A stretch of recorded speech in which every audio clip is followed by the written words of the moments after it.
Good morning সবাইকে। তো hello everyone, তোমরা সবাই কেমন আছো? আশা করি তোমরা সবাই খুব ভালো আছো। আমার নিউ জার্নি 6 নতুন একটি ব্লগে তোমাদের সবাইকে স্বাগত ভালোবাসা জানিয়ে আরও একটি ব্লগ শুরু করলাম। আর সবাইকে শুভ সকাল জানাচ্ছি।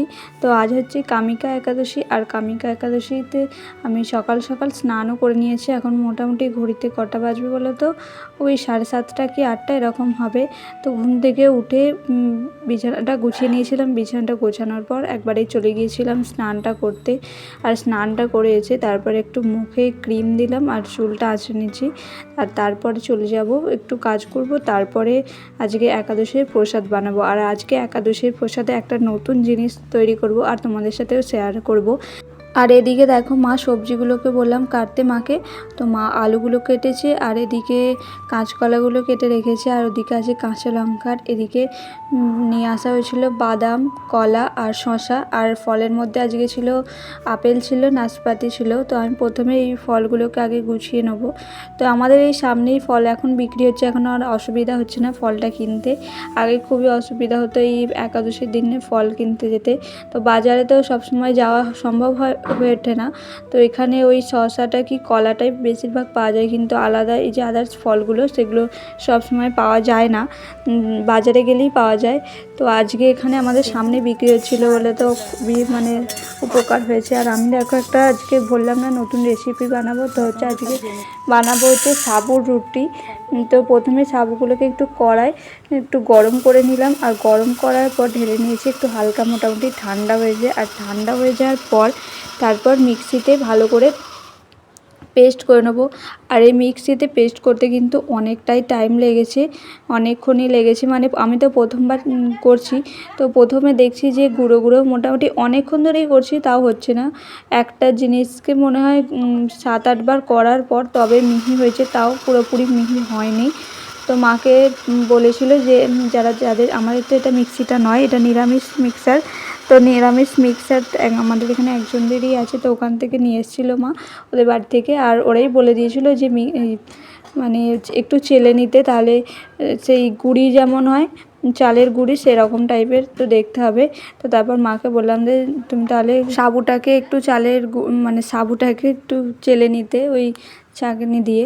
তো এরকম করে দিয়ে দিলে পুরো একদম চালের গুঁড়ি যেরকম দেখতে হয় ঠিক ওরকম পুরোপুরি সেম হচ্ছিলো। আর তার উপরে এগুলো দেখতে পাচ্ছ কতটা বেরিয়েছে।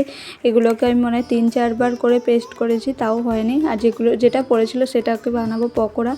আর পুরোপুরি আমি আলু সিদ্ধটা দিয়েই মাখবো। তো মাকে বললাম যে আলু সিদ্ধটা দিয়ে আর সাবুটা দিয়ে ভালো করে মেখে নিতে। এটাই মোটামুটি 450-500 গ্রাম মতন আছে।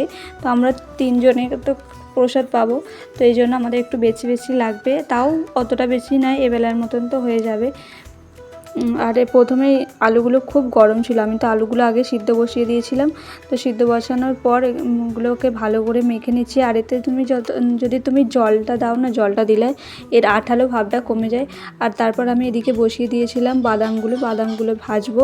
আর বাদামগুলো ভাজার পর কয়েকটা সাবু ভেজে নেবো। এই বাদাম আর সাবু ভাজা খেতে কিন্তু খুবই ভালো লাগে। আর তারপর তো মাকে বলেছিলাম যেগুলো ভালো করে মেখে কুচি করে দিতে। তো আমাদের তো এখানে কুচি বলে, তোমাদের কী বলে অবশ্যই কমেন্টের মাধ্যমে জানিও। আর অনেকগুলোই রুটিগুলো হয়েছে। আর এগুলো খেতে যে এত টেস্টি হবে সেটাও জানি না, কিন্তু কেমন হয় এখন খালি ভাবছি যদি না ভালো হয়। কিন্তু সবাই দেখেছি ফোনেতেও করেছে, এবার আমাদের পাশে যারা একাদশী করে তারাও বলেছে যে খুব সুন্দর খেতে হয়। তো আজকে ভাবলাম যে করব। আজকে এটা হঠাৎই স্থির হলো যে সাবু রুটি বানাবো। তো মা একজনের বাড়ি গিয়েছিলো, তো ওদের বাড়িতেই সাবু রুটিটা করছিল। মা বলছে তাহলে আমাদেরও আজকে করি। প্রতিদিনই তো সাবু আলু ভাজা হয়, এই সাবু রুটিটা তো কোনো দিনও হয় না। আজকে এই জন্য সাবু রুটি করব। আর ওই যে দেখলে কাঁচকলা ছিল আর পেঁপে ছিল, পেঁপে কাঁচকলা আর আলুটা দিয়ে একটা সবজি বানাবো আজকে।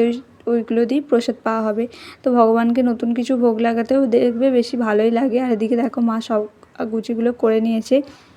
আর এদিকে আমি সবজিটা বসিয়ে দিয়েছিলাম। আর ফোড়নে তো কাঁচা লঙ্কা দিয়েছিলাম, কাঁচা লঙ্কা আর গোটা জিরে।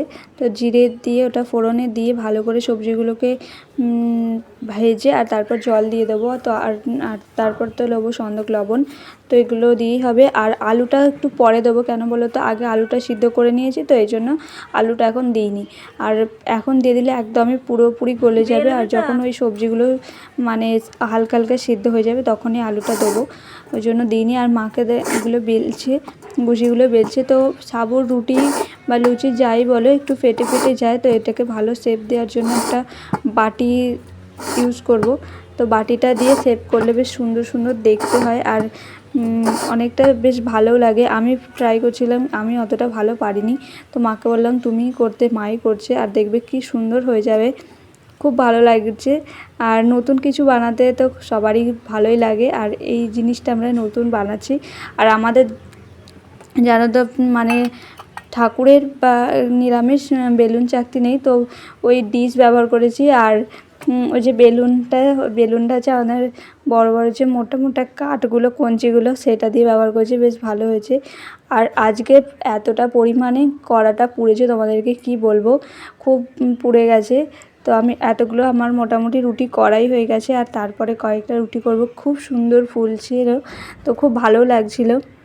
আর রুটিটা দেখবে অনেকক্ষণ হয়ে যাওয়ার পর সেই আর নিচেটা বসে যায়, তো ওই জন্য একটু তেল দিয়ে দিলাম যাতে না নিচেটা বসে যায়। তো ওই জন্য একটু তেল তেল মতো লাগবে, কিন্তু আমার মনে হয় তেলের থেকে বা পরোটার থেকে রুটিটাই বেশি ভালো লাগবে। তো খুব সুন্দর ফুলছিল আর খুব ভালো নরমও হয়েছিল, তোমরা দেখতেই পাবে, তোমাদেরকে দেখাবো কতটা পরিমাণে নরম হয়ে যায়। তো এদিকে আমি রুটিগুলো একটা একটা করে নিচ্ছি, আর মা ওদিকে বেলছে। তো খুব ভালো লাগছে, আজকে প্রসাদটাও অন্যরকম হবে, এই প্রসাদটা ফার্স্ট টাইম পাবো। আর ভগবানকে তো ভোগ লাগাতে নতুন কিছু জিনিস ভালোই লাগে, ভগবানকে সব কিছুই বেশ নতুন নতুন করে দেবো, এটা আমার দেখবে সবারই মন চায় যে একটু ভগবানকে একটু ভালো ভালো জিনিস করে দিই।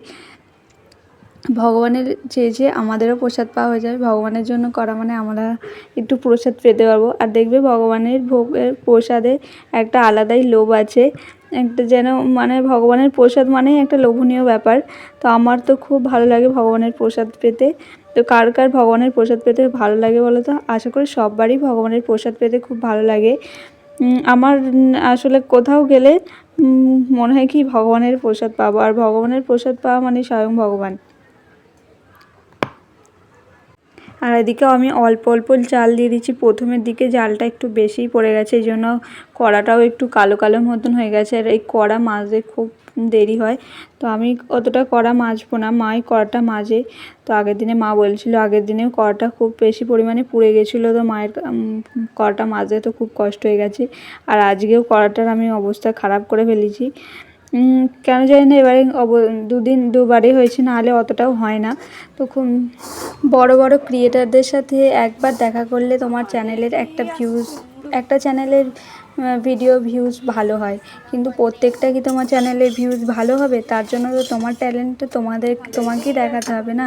তো আমাকে একজন জিজ্ঞাসা করছিল যে আমাদের এখানে একজন বড় ক্রিয়েটার আছে, তো তার সাথে দেখা করার জন্য বলছে গিয়ে নাকি তার কাছে জিজ্ঞাসা করব, আর খুব ভালো হবে নাকি। তো আমার চ্যানেলে আমার তো এতে জিনিসটা একদমই পছন্দ নয়। আমার মনে হয় আমার 1000 সাবস্ক্রাইবার হোক, 100 সাবস্ক্রাইবার হোক, 50 সাবস্ক্রাইবার হোক, সেটা আমার দমই করা উচিত। কারণ কাউকে তেল দিয়ে বরঞ্চ না করাই ভালো, কেননা সে একদিন করে দেবে, একদিন করে দিলে আমার একটা চ্যানেলে ভিউজ ভালো, একটা ভিডিও ভালো যাবে, ভিউজ যাবে, কিন্তু পরবর্তী ভিডিওগুলো সেগুলো তো আমার ট্যালেন্ট দেখিয়েই লোককে দেখানো উচিত। তো প্রত্যেকটা ভিডিও বড় বড় ক্রিয়েটাররা এসে আমার চ্যানেলের ভিউজ বাড়াবে না, তো আমার নিজের ট্যালেন্ট, আমার নিজের ভিডিওর কোয়ালিটি দেখি তো মানুষ আমাকে দেখবে। তো আশীর্বাদ করো যেন আমি ভালো তোমাদের সাথে ভালো ভালো কন্টেন্ট ক্রিয়েট করতে পারি। তো এদিকে দেখো কড়াটা আমার খুবই মোটামুটি পুড়েই গেছে, আর এখন কেন জানি না একটু কম ফুলছে, নাহলে একটু আগে খুব সুন্দর ফুলছে। আর এটাও দেখো খুব ভালো ফুলেছে। তো তোমাদেরকে সেটাই বলছিলাম যে কারোর পিছনে না পড়ে থেকে তোমার যতটুকু সামর্থ্য, তোমার যতটুকু ট্যালেন্ট, তুমি সেটা দেখেই আমার ভিডিওগুলো করা উচিত।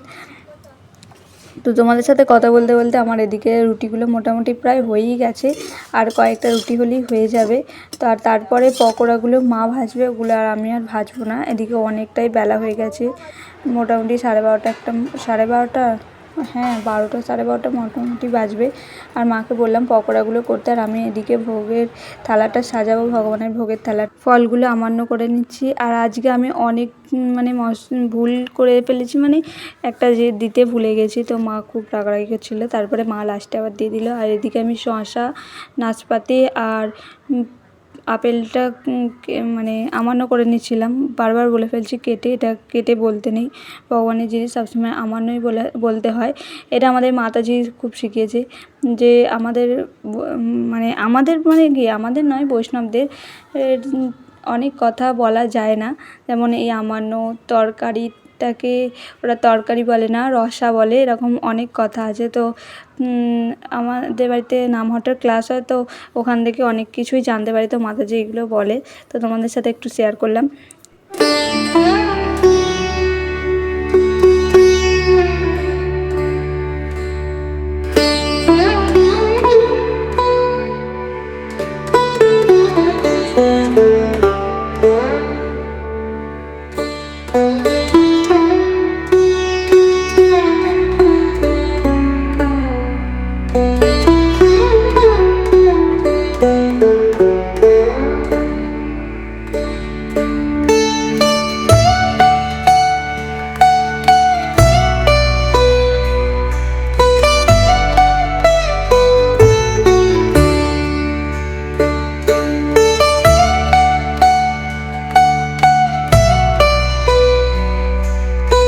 আর দেখো ফলগুলো তো মোটামুটি আমার আমান্য করা হয়ে গেছে। আর এইবার রুটিগুলো ভগবানকে সাজিয়ে দেবো, তো সুন্দর করে সাজিয়ে দেওয়ার চেষ্টা করছি। আর এই রুটিগুলো ওপরেগুলো ঠিক ছিল, আর নিচেগুলো একটু যেন মনে হচ্ছিলো লেগে গেছে, তো একটু ঝাড়াচ্ছিলাম, একটু দেরি হচ্ছিলো এই জন্য। কিন্তু খেতে কীরকম খুব টেস্টি হয়েছিল, খুব টেস্টি। আর ভগবানের প্রসাদ যেমনই হোক খুব টেস্টি হয়। যে কোনো প্রসাদ ভগবানকে ভোগ লাগিয়ে খাবে, দেখবে একটা আলাদাই টেস্ট আছে, তার টেস্টটা যেন অন্যরকম, একটু আলাদা। এটা তো আমি সব সময় লক্ষ্য করি। মানে তুমি যে কোনো একটা ডাল ভাত বা যে কোনো একটা সবজি বলো, যাই বলো, একটা ভগবানকে একটা ফল দাও, সেটা তুমি যদি ভোগ লাগিয়ে প্রসাদ পাও, তো দেখবে তার একটা আলাদাই টেস্ট, একটা আলাদাই একটা গন্ধটাই আলাদা। তুমি যখন ভগবানকে ভোগ লাগাবে, দেখবে ঘরটার একটা আলাদা স্মেল আসছে। তো আমার সাথে এটা সবসময় হয়, তাই জন্য আমি তোমাদেরকে শেয়ার করলাম। এদিকে দেখো আমার মোটামুটি রুটিটা দেওয়া হয়ে গেছে, তারপর আমি সবজিটা তুলে নিচ্ছি। আর এই কাঁচকলা দেওয়ার জন্য এর কালারটা একটু এরকম টাইপেরই হয়। সবজিটা একটু মানে আজকের দিনে তো একটু হলুদ দিতে নেই, তো এদিকে এর জন্য সবজির কালারটা এরকমই আসে। আর তারপরে মাকে বলেছিলাম যে পকোড়াগুলো ভাজতে, আর পকোড়ার রেসিপি তোমাদেরকে আগে দেখিয়েছি। এতে ওই আগে যে সাবু গুঁড়োনোটা থাকে, আর ওই কাঁচকলা আর লবণ আর যে কাঁচা লঙ্কা একটু বেশি বেশি ঝাল করলে বেশ সুন্দর লাগে। আর দিকে দেখো আমার মোটামুটি ভোগের থালাটা সাজানো হয়ে গেছে। আর তারপর তো আমি ভগবানকে ভোগ লাগিয়ে দিয়েছিলাম, সেটা তোমাদেরকে শেয়ার করিনি। আমার মনে হয় ভগবানকে ভোগ লাগানোর এটা দেখানো নাই উচিত। তো এদিকে আর কত সুন্দর সফট হয়েছে দেখো, এরকম যে করছি কত নরম হয়েছে, তো খুব ভালো লাগছিলো। আর তোমরাও একদিন ট্রাই করে দেখতে পারো এই নতুন ধরনের কতটা পরিমাণে সফট হয়েছে দেখো।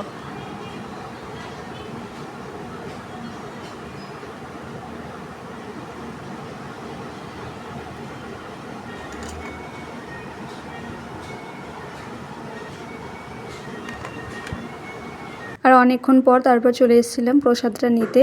তো ভগবানকে যে ভোগ লাগিয়েছিলাম এটা পুরোটাই মানে তোলা হয়ে গেছে, একটুখানি ভাবলাম তোমাদের সাথে শেয়ার করি। আর ভগবানের ভোগ দর্শনে নাকি দুর্ভোগ কাটে, তো তোমাদেরকেও একটু শেয়ার করলাম। আর অনেকক্ষণ পর বিকেলে চলে এসেছিলাম। আর বিকেলবেলা এখন কেন আলোটা এরকম লাগছে কি জানি, তো একটু পরে হয়তো ঠিক হয়ে যাবে। দেখো মনে হয় আকাশের যে ওয়েদার চেঞ্জ হচ্ছে, এই জন্য কালারটা এরকম এসছে। তো আমি আগে জামাকাপড়গুলো তুলে নিয়েছিলাম, জামাকাপড়গুলো তোলার পর মা বললো যে নাতাটা দেরিতে, এই বারবার কি সুন্দর কালারটা চেঞ্জ হচ্ছে। আমি কিন্তু এই কালারটা একদমই চেঞ্জ করিনি, এটা প্রকৃতি চেঞ্জ করছে। তো খুব ভালো লাগছে, আমি তো এই ভিডিও এডিট করার সময় দেখতে পাচ্ছি, আগে তো আমি দেখিনি, তো খুব ভালো লাগছে। আর তারপরে ওনাটাও নাতা দেওয়ার আছে, তারপরে এখানে ছাদটা পরিষ্কার করার আছে, তো আগে প্রথমে ভাবলাম যে জামা কাপড়গুলো তুলে নিই, তারপর নাতাটা দেবো।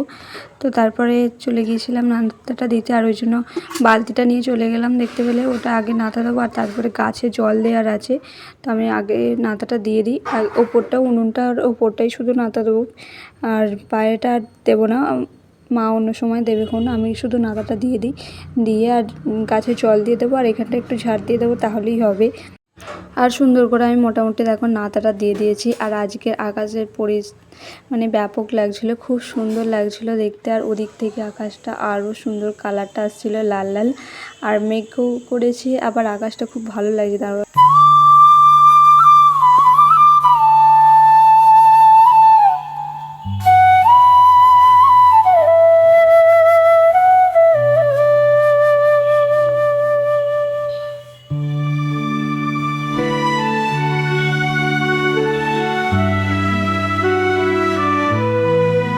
তারপর তো তোমাদের সামনে অনেকক্ষণ পর আসলাম। আর আজকে তো রবিবার ছিল, তো আজকে পড়ানো ছিল না, তো আজকে তো একাদশী, আর একাদশীর মাহাত্ম্যটা তো আগে পড়েছিলাম, তো আগে মাহাত্ম্যটা পড়ার পর তারপর একটু গীতাও পড়েছিলাম আর তোমাদেরকে একটু শেয়ার করলাম।